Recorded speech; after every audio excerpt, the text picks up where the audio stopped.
दोस्तों, एक बहुत ही प्यारी, बहुत ही शानदार, बहुत ही प्रेरणादायक कहानी आप लोगों के साथ में शेयर करना चाहूँगा। और मैं आशा करता हूँ कि इस कहानी से आपको एक लर्निंग मिलेगी और अपना सही मूल्यांकन कर पाओगे। आज इस प्रोसेस के थ्रू हम अपनी मूल्य को आंकने की कोशिश करते हैं। तो होता क्या है, एक शिष्य भगवान बुद्ध के पास पहुँचता है और कहता है, भगवान जीवन का मूल्य क्या है। तो भगवान बुद्ध उनको एक प्रैक्टिकल प्रोसेस के थ्रू समझाने की कोशिश करना चाहते हैं, कैसे मैं इनको जीवन का मूल्य का सही अर्थ जो है ना समझा पाऊँ। तो उन्होंने क्या किया कि एक चमकता हुआ पत्थर का टुकड़ा उस शिष्य को दिया और उसको बोला, अब तुम जाओ और इसको मार्केट के अंदर इसकी कीमत पता करो, बाकी इसको बेचना मत। उसके बाद में शिष्य क्या होता है कि वहाँ से चला जाता है। तो सबसे पहले वह एक अमरूद वाले के पास पहुँचता है और उससे पूछता है, भैया ये इसकी कीमत क्या, आप इसके बदले मेरे को क्या दे सकते हो। तो उस केस में अमरूद वाले ने कहा कि मैं इसके बदले में आपको 12 अमरूद दे सकता हूँ। उसके बाद में वो चीज़ नोट डाउन करते हुए वो आगे निकल गया।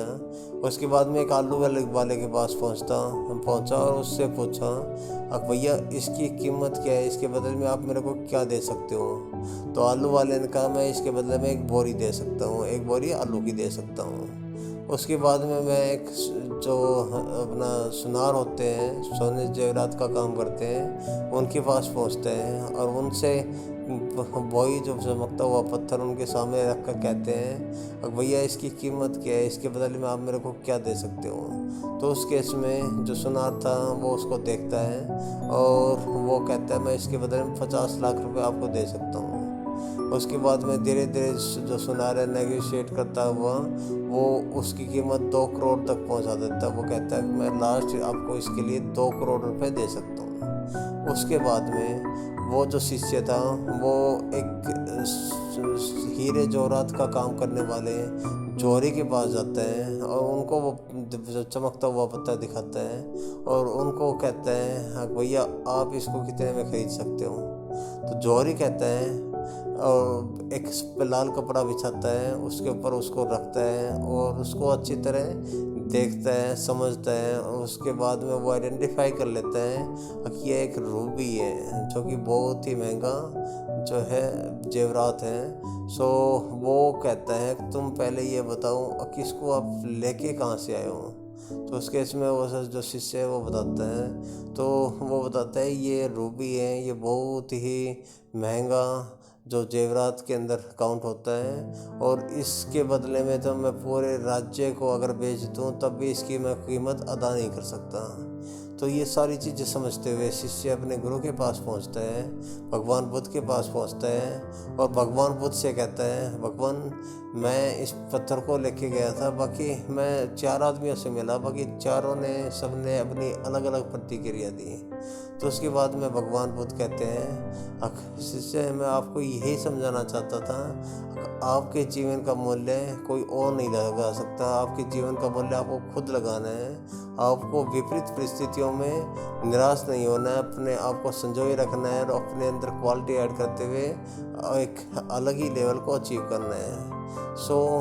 आप जो अगर आपको कोई आंकता है, कोई आपको मूल्य लगाता है या आपको कोई कुछ समझाने की कोशिश करता है तो वो अपने दिमाग के हिसाब से, वो अपनी सोच के हिसाब से करता है। तो इसके इसमें आपको उनकी सोच को समझते हुए, उसकी सोच को, लिमिटेशन को समझते हुए आपको उनको रिप्लाई करना होता है। बाकी इस हमारे जो जीवन है वो बेशकीमती जीवन है और ये एक जो रूबी है इससे भी बहुत ज़्यादा कीमती है, ठीक है। तो इसकी कीमत का असली पता लगाना बहुत ही संभव है।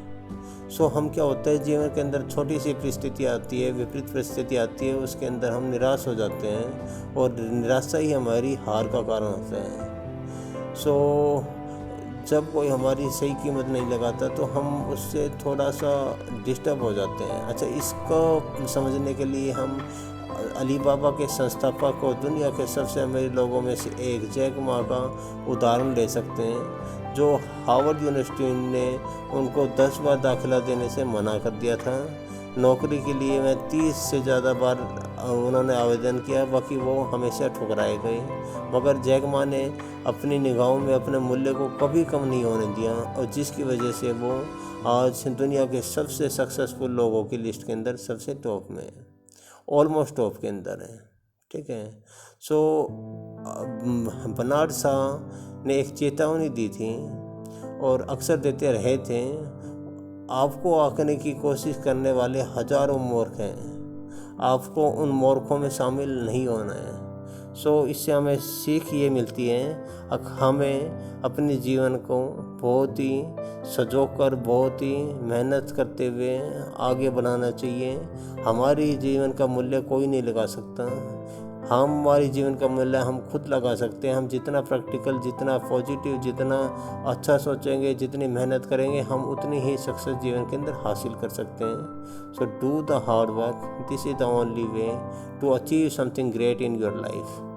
सो मैं आशा करता हूँ कि आप लोगों को इस कहानी से काफ़ी कुछ सीखने को मिला होगा और आप भी अपने जीवन के मूल्य को समझते हुए, इसके अंदर मेहनत को ऐड करते हुए एक अलग ही ऊंचाई को छूने के लिए प्रयासरत रहोगे। सो थैंक यू दोस्तों, thank you very much for your precious time and best of luck for your life and for your journey. And आपको अगर ये कहानी अच्छी लगी हो, मैं हर संडे को इस तरह की कहानियाँ, मोटिवेटिव कहानियाँ और इस तरह की लॉजिकल कहानियाँ लोगों के साथ में शेयर करता रहता हूँ। सो आप लोगों को अगर ये कहानी अच्छी लगी हो तो उस केस में please subscribe my channel, share this video with your friend and family member and please press the bell icon. आप जब सब्सक्राइब करते हो, बेल आइकन को प्रेस करते हो या लाइक कमेंट्स करते हो तो उस केस में मैं भी मोटिवेट होता हूँ और उसी मोटिवेशन के थ्रू ही मैं आगे आप लोगों के साथ में कैसे पॉजिटिव चीज़ें शेयर कर सकूँ, कैसे मोटिवेशनल चीज़ें शेयर कर सकूँ, इसके लिए प्लानिंग करता हूँ। तो इसके लिए जो मेरे को एनर्जी मिलती है वो लाइक से और सब्सक्राइब से मिलती है। So please do this process, it's very important for me. So thank you very much and best of luck for your life. Thank you.